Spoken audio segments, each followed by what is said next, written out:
মুক্তিযোদ্ধার বিপরীতে রাজাকার এই বানারে আপনি কোথায় পেলেন? স্বাধীন বাংলাদেশে ৭১-এর পরে যে জন্মগ্রহণ করেছে, যে মুক্তিযুদ্ধ করেনি, সে মুক্তিযোদ্ধার সন্তান। এইটা বঙ্গবন্ধু আপনার পিতা, আপনার উচিত ছিল এটা চিন্তা ভাবনা করে কথা বলা।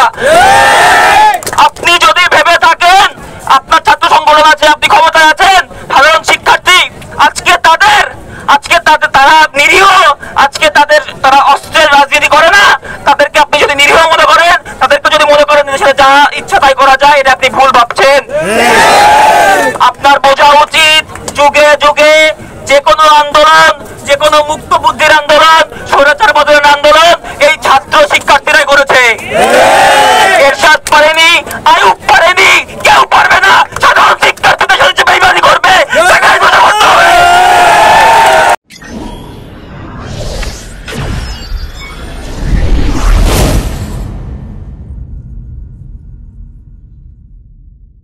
ক্ষমতার কথা বলা হয়েছে, সংবিধানে বারবার বলা হয়েছে প্রত্যেকেই সমান। তারপরও কেন মেধাবীদের আজকে বলা হয়, মেধাবীদের কেন আজকে রাজাকার ট্যাগ দেওয়া হচ্ছে? আজকে আপনি কেন এই বাইনারি আনলেন মাননীয় প্রধানমন্ত্রী? আপনার বলতে হবে আপনি মুক্তিযোদ্ধার বিপরীতে রাজাকার এই বাইনারি আপনি কোথায় পেলেন? স্বাধীন বাংলাদেশে ৭১-এর পরে যে জন্মগ্রহণ করেছে, যে মুক্তিযুদ্ধ করেনি, সে মুক্তিযোদ্ধার সন্তান। এইটা বঙ্গবন্ধু আপনার পিতা, আপনার উচিত ছিল এটা চিন্তা ভাবনা করে কথা বলা। আপনি যদি ভেবে থাকেন আপনার ছাত্র সংগঠন আছে, আপনি ক্ষমতায় আছেন, সাধারণ শিক্ষার্থী আজকে তারা নিরীহ, আজকে তারা অস্ত্রের রাজনীতি করে না, তাদেরকে আপনি যদি নিরীহ মনে করেন, তাদেরকে যদি মনে করেন দেশে যা ইচ্ছা তাই করা যায়, এটা আপনি ভুল ভাবছেন।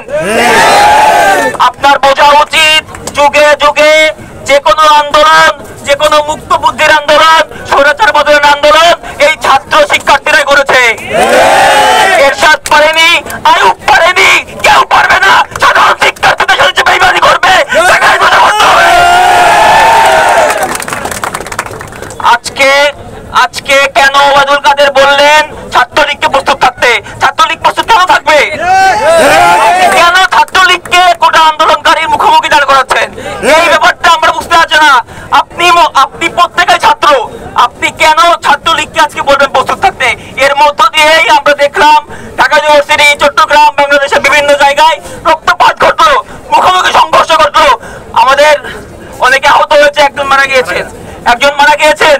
আমরা এই প্রত্যেকটা মৃত্যু, প্রত্যেকটা ক্ষতের জবাব চাই এবং একই সাথে পরবর্তীতে ছাত্র শিক্ষার্থীর বিপক্ষে এবং ছাত্র শিক্ষার্থীর যে কোনো অধিকার আদায়ে আন্দোলনে কেউ যদি কোনো ট্যাগ দেয়, কেউ যদি আমাদের গায়ে হাত দেওয়া সাহস করে, আমরা বলে দিতে চাই আজকের এই জমায়েত শুধু খুলনা 0 পয়েন্ট না, সারা বাংলাদেশ আমাদের পক্ষে আছে।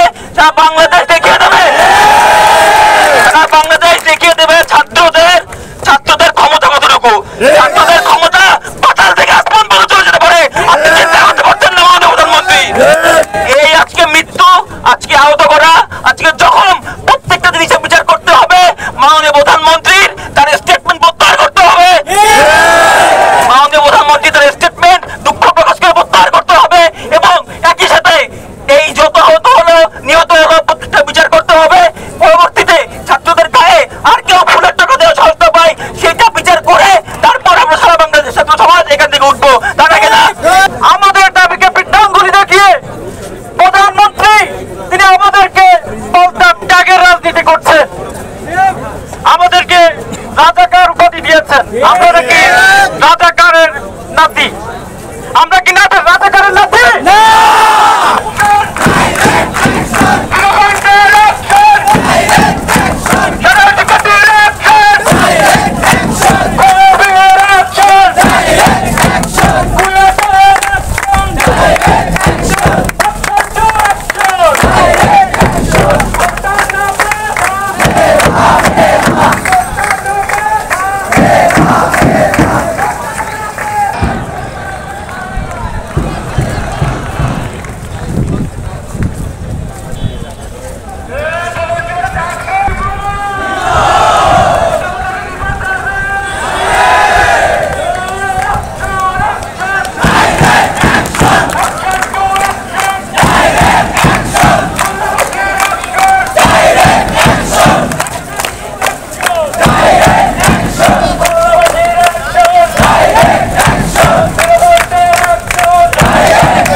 মোহাম্মদ মনিরুজ্জামানের লেখা কবিতা শহীদ স্মরণে।